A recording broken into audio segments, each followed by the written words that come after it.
to this now. Thabazimbi residents will tomorrow have another opportunity to elect new councillors. The troubled Limpopo-based municipality was dissolved in August. The Independent Electoral Commission says it is ready to receive over 51,000 registered voters for by-elections. Newzroom Afrika's Juniour Khumalo is live for us in the area ahead of that vote tomorrow. Junior, good evening to you. Let's start with why the council was dissolved, and perhaps is it telling that the ANC deployed its top leadership to that part of the world over the weekend?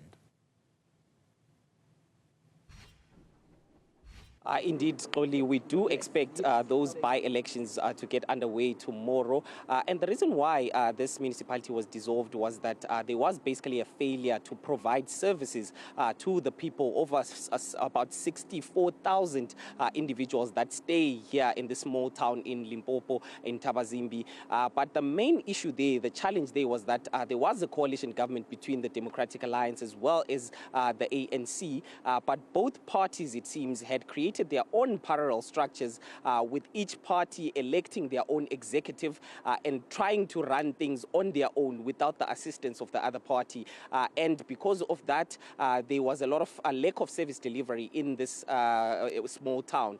So this led the National Council of Provinces as well as the provincial government basically to dissolve the entire council.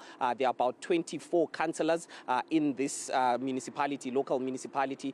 So all of them were dissolved. We do expect now that they are going to be contested. All of those seats are going to be contested. As I've already said earlier on, there are about 64,000 residents in this small town, but the registered number of individuals are going to be about 51,000 registered individuals that can take part in tomorrow's election. Those elections are expected, the polls are expected to open at about 7 a.m. That's when we expect those queues of individuals to try and elect a new leadership to start basically making their way to all of the polling stations across this town. In total, there are going to be about 57 polling stations that have been prepared by the IEC. It's going to be a serious undertaking by the IEC, as we've already indicated, a large number of individuals that are going to be voting. But now joining me is the head of elections in Limpopo, Makato Matete. Thank you so much, ma'am, for joining us. As I've already indicated, there are about 51,000 individuals that have been registered. Is the IEC ready to basically ensure that these elections run smoothly? Well, we treated today's special vote as a dry run for tomorrow. Everything went according to plan. Our VMD was performing.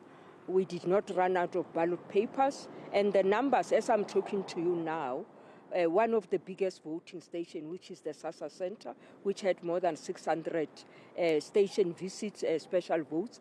People are still queuing. I think we have about 90 or so people that we still need to process. We will not go home until we have processed all of them. So if today's standard is anything to go by, we think we are excited. We think people are going to come out in their numbers. Besides the heat, it's extremely hot in Thabazimbi.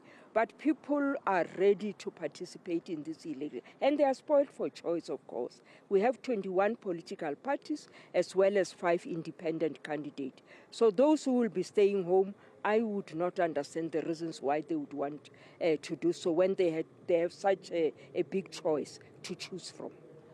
The head of the Home Affairs Portfolio Committee in Parliament visited this area, and the only concern that he raised was that there were some areas, one polling station in particular, where there is a mining house, where these 21 political parties were not allowed basically to go and campaign. Has the IEC tried to address this?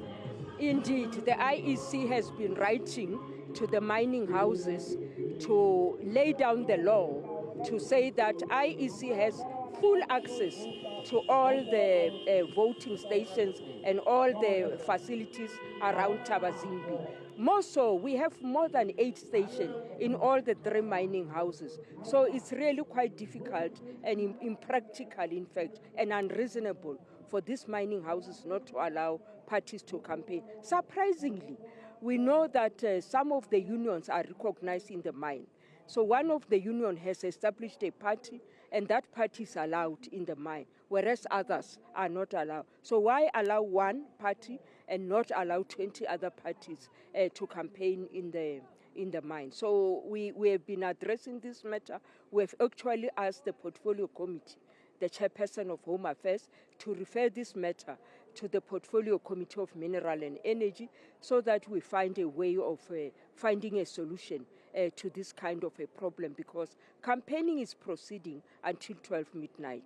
So if there is still access to those mining areas, we will be excited that all parties have access to all the mining areas. Okay, thank you so much, ma'am. That is the head of elections here in Limpopo, Xoli.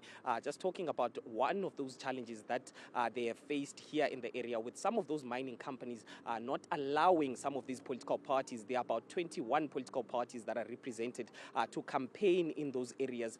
So as she has already indicated, they are also trying to bring in the Minerals and Resources Minister, Gwede Mantashe, to try and intervene in that situation. And we do apologize for the noise that was happening here. It's some of those political parties that are actually going about their campaign.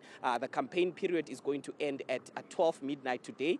Then those polls are going to open tomorrow morning, Xoli. Completely understandable. Juniour Khumalo, it is campaign season in Thabazimbi. My colleague there, Juniour Khumalo.